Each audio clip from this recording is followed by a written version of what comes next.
Hello everyone, welcome back to my channel. इससे पहले वाले वीडियोस में हमने मोटिवेशन के कॉन्सेप्ट को समझा, cycle of motivation and types of motivation को भी डिस्कस किया था।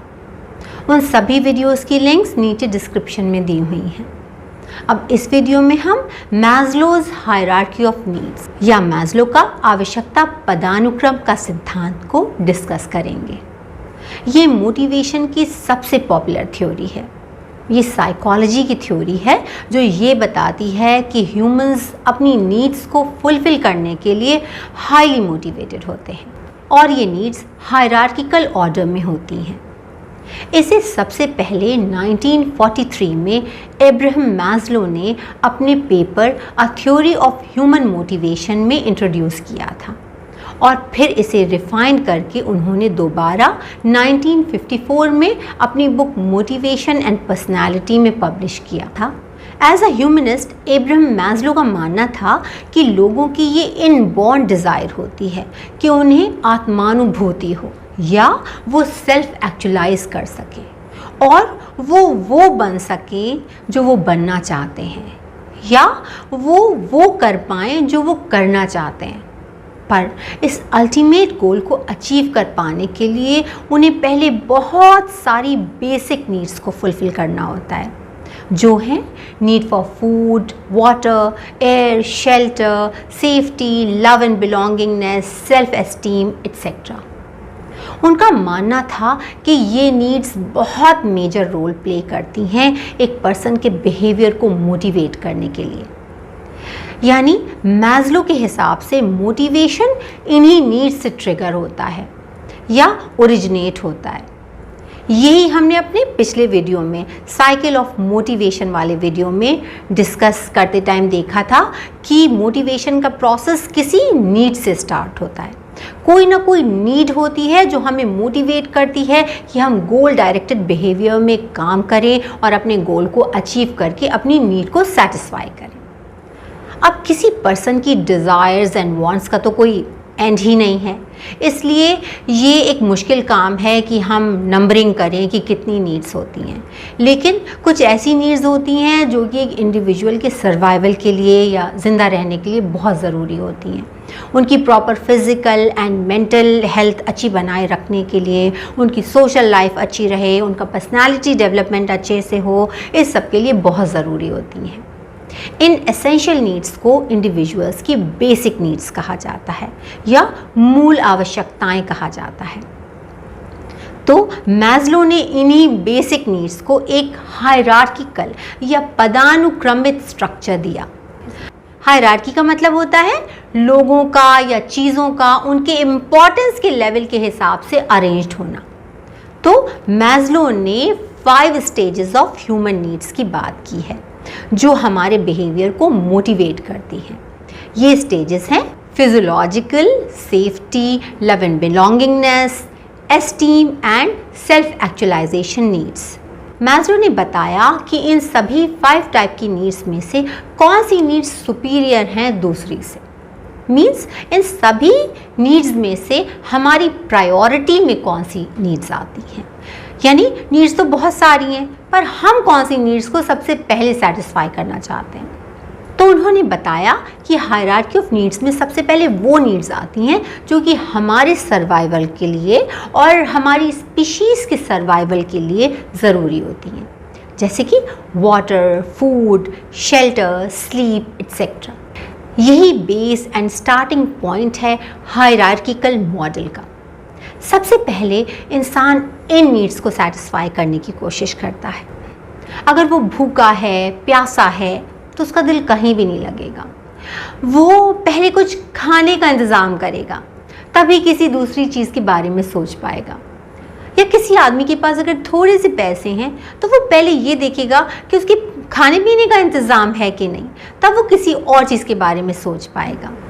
तो इन नीड्स को मैस्लो ने सबसे निचले लेवल पर रखा क्योंकि ये सबसे बेसिक हैं और खाली ह्यूमंस ही नहीं बल्कि एनिमल्स में भी ये नीड्स पाई जाती हैं। जब ये फिजियोलॉजिकल नीड्स सेटिस्फाई हो जाती हैं, एक पर्सन के पास खाने पीने का इंतज़ाम रहता है तो वो कंफर्टेबल फील करता है और वो अगले हायर ऑर्डर ऑफ नीड्स की तरफ मूव करता है। अब वो अपनी physical, social and psychological safety के बारे में सोचने लगता है। वो सोचता है कि उसके पास रहने के लिए घर हो, जहाँ पर वो हर तरह के ख़तरों से बचा रहे, उसके पास जॉब सिक्योरिटी हो, ताकि खाने पीने का इंतज़ाम हमेशा बना रहे। ये ना हो कि आज तो खाना है खाने के लिए और नेक्स्ट डे फिर कुछ नहीं है और उसे भूखा रहना पड़ जाए। उसके पास सेविंग्स हो, इंश्योरेंस हो। वो चाहता है कि सोसाइटी में लॉ एंड ऑर्डर हो ताकि उसके रहने के लिए उसको सेफ एटमॉस्फेयर मिले। तो ये सभी नीड्स सेकेंड लेवल पर आती हैं। जब उसकी फर्स्ट लेवल की नीड्स यानी फिजियोलॉजिकल नीड्स फुलफिल हो जाती हैं, तभी वो इन सेफ्टी नीड्स के बारे में सोचता है। जब ये नीड्स पूरी हो जाती हैं तो वो सेफ फील करता है और अब वो नेक्स्ट हायर ऑर्डर की नीड्स के बारे में सोचता है, जो है need for love and affection.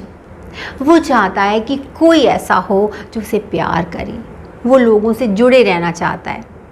कोई भी इंसान, चाहे वो किसी भी जेंडर, रिलीजन या कास्ट का क्यों ना हो, वो चाहता है कि कोई उसे प्यार करे और वो भी दूसरों को प्यार करना चाहता है। और उसमें बहुत ज़्यादा ख्वाहिश होती है कि वो किसी ग्रुप से जुड़े, उसका पार्ट बने और उसे ग्रुप में एक्सेप्टेंस मिले या अपनापन मिले। ये सोशो साइकोलॉजिकल नीड है जिसको सेटिस्फाई करना उस पर्सन के खुद के भले के लिए भी और सोसाइटी के भले के लिए भी बहुत ज़रूरी होता है। मैस्लो के हिसाब से जब तक उसकी ये नीड पूरी नहीं हो जाती, वो नेक्स्ट हायर लेवल की नीड्स को पूरी करने के बारे में सोच नहीं पाता है। तो जब वो ये फील करने लगता है कि I belong to this place और दिस फैमिली और दिस ग्रुप, तब वो फोर्थ लेवल की need, that is esteem need या आत्मसम्मान बनाए रखने से रिलेटेड जो नीड है, उसके बारे में सोचता है।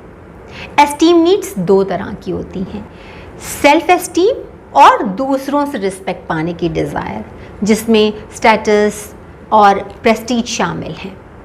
इस एस्टीम नीड को पूरा करने के लिए वो पूरी तरह से स्ट्रॉन्ग, केपेबल एंड कॉम्पिटेंट बनना चाहता है। अचीवमेंट एंड फेम पाना चाहता है, रिकॉग्निशन चाहता है, यानी अपनी पहचान बनाना चाहता है। इसके लिए वो अपने अंदर कॉन्फिडेंस लाना चाहता है और self dependent and self confident बनना चाहता है, ताकि वो अपनी और दूसरों की नज़रों में प्रेस्टीजियस बन सके और ऐसा बन सके कि उसकी सोसाइटी में इज्जत हो। एक पर्सन के लिए एक अच्छा जॉब टाइटल होना, कि वो मैनेजर है या जनरल मैनेजर है या किसी कंपनी का सीईओ है या जिस भी फील्ड में वो है, उसमें अगर उसका जॉब टाइटल अच्छा है तो वो उसको उसके वर्क प्लेस पर तो इज़्ज़त दिलाता ही है, साथ ही साथ उसको सोसाइटी में भी इज़्ज़त मिलती है। अच्छा जॉब टाइटल सबके बीच उसकी वर्थ को, उसकी अहमियत को बढ़ा देता है। जो लोग अच्छी सेल्फ एस्टीम को अचीव कर लेते हैं और जिन्हें दूसरों से रिकॉग्निशन मिल जाता है, उन्हें अपनी एबिलिटीज़ पर भरोसा हो जाता है और वो कॉन्फिडेंट फील करते हैं।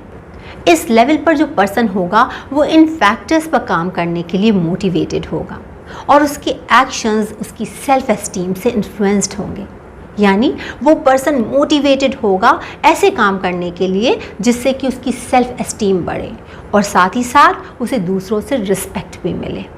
या फिर अगर स्टूडेंट्स का एग्जाम्पल लें तो वो स्टूडेंट्स जिनको मोटिवेट किया जाता है उनकी एकेडमिक परफॉर्मेंस ज़्यादा बेहतर होती है उन स्टूडेंट्स के कंपैरिजन में जिन्हें कम मोटिवेट किया जाता है।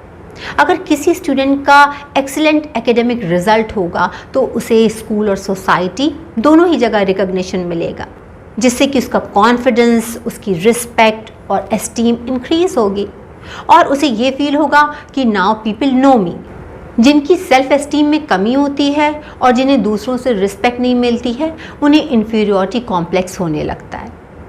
तो अब जब निचले 4 लेवल्स की नीड्स फुलफिल हो जाती हैं, तब 5th या टॉप लेवल की नीड्स आती हैं, जो हैं नीड फॉर सेल्फ एक्चुअलाइजेशन या आत्मबोध। इस तरह की हाई लेवल की नीड्स को सेटिस्फाई करने में ही एक पर्सन का टोटल डेवलपमेंट शामिल होता है।